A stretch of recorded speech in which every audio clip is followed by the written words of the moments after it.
දැන් මෙහෙමයි මේ දැන් මට ප්‍රමාද වෙන්නෙත් චතුර මේ අපි දාගෙන හිටපු ප්‍රෝග්‍රෑම් එක නෙවෙයිනේ. අපි කලින් සමා වෙන්න ඕන අවසාන මොහොතේ බුදුමහා ඒකට ඉතින් ඇත්තටම. ඒ කියන්නේ අපි මම අතර රැස්වීමක දවලම් කරගෙන ආවේ. දැන් අපි ප්‍රෝග්‍රෑම් එකක් දාගත්තාම ඔබට කන්ෆර්ම් කරාම ඔබ මේක විකාශනය කරනවා. ඉතින් මමත් දැක්ක ඇත්තටම මේ පෞද්ගලික සතිය පුරාම සජිත් ප්‍රේමදාස මේකට සම්බන්ධ වෙනවායි කියලා. ඉතින් සාමාන්‍යයෙන් ඉතින් මට මේක තව අත්දැකීමකුත් තියෙනවා. මේ පක්ෂ නායක දෙන්න අතර විවාදයක් සැලසුම් කරානේ.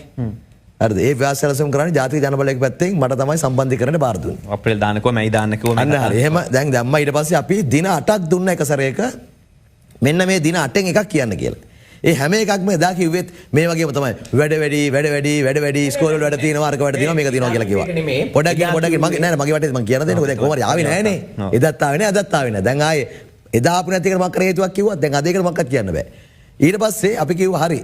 අපි දෙන දින වලටනේ බැරි. ඔයා දෙන්නකෝ ඔයාට පුළුවන් දිනයක්. ඒ දුන්නෙත් නෑ. අන්තිමට මාධ්‍ය ආයතන කීපයක්ම ඒකට දින ලබා දීලා අපි ඒක ආයතනයේ ගිහලා සංවාදේ කරා. අපි එදත් බලන් හිටියා. පටන් ගන්න කලිනුත් කිව්වා මෙහෙම කරන එක හරි නෑ. මෙන්න මේ පුටුව තියෙනවා. ඇවිල්ලා වාඩිලා ඔබේ අදහස් ඉදිරිපත් කරන්න කියලා ආවේ නෑ. ඉතින් ඒකයි මේකයි දෙකම බැලුවට පස්සේ පේනවා ඇත්තටම එහෙම විවාදයක් සංවාදයක් විවාදිකුත් නෙවෙයිනේ. මේක ඇවිල්ලා ඔබ ප්‍රශ්න අහනවා මෙයා උත්තර දෙනවා. එහෙම සංවාදයක් කරන්න පුළුවන් තරම් දේශපාලන පරිණතභාවයක් නැහැ. පෞරුෂයක් නැහැ. එතකොට තමයි දැන් ওই අර ටීම් එකේ ඉන්න චම්පි කරනවක මීට මාස 3-4කට කලින් කියපු කතාවක් තියෙනවානේ. මට ඇත්ත මේ වචනේ කියනවද කියලා මම කල්පනා කරේ හිටියේ. හැබැයි චම්පි කියපු නිසා මම කිව්වා මොකද කියලා මම කල්පනා කරන්නේ.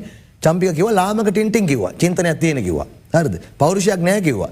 දැක්මක් නැහැ කිව්වා. තලතා අතකෝරලත් හැන්සාට් ගත කරලා මම හිතා දවස් 3ක් විතර ඉතින් මාන්සිලා ලියලා හැන්සාට් ගත කරලා කියලා ගියෙත් ඔය ටිකම තමයි හොඳ වචනෙන්. මේ කිසි දැක්මක් නැති දූෂිත ලං කරගන්න කෙනෙක් කියලා මේකෙන් හොඳටම ඔප්පු වෙනවා. ඒ කියන්නේ අර සෙටප් කරපු එකකට ඇර. ඒවට යනවා. ඒ වෑදිත් වෙච්ච වැඩේ මම හිතා මනුෂ්‍යෙක් කිව්වද කොහෙද? ඒ වෑදිත් ප්‍රශ්න ටික දීලා උත්තර ටිකක් දීලා කොච්චර දැඟලුවද කියලා රෙකෝඩ් කරගන්න අන්න දැන් ඇතුළේ හිටපු කට්ටිය එළියට වාර්තා කරනවා. ඒගොල්ලෝ එළියට ලියනවා. ඒක කරන්න ගිහිල්ලා අර හිටපු කණ්ඩායම පුදුමාකාර දුකක් වින්දාලු. මෙහෙම කෙනෙක් නේ ඉතින් අපි ලැජ්ජ වෙන්න ඕනේ ඇත්තටම මෙවැනි කෙනෙක් විපක්ෂ නායකයෙක් තියාගත්ත කෙනා.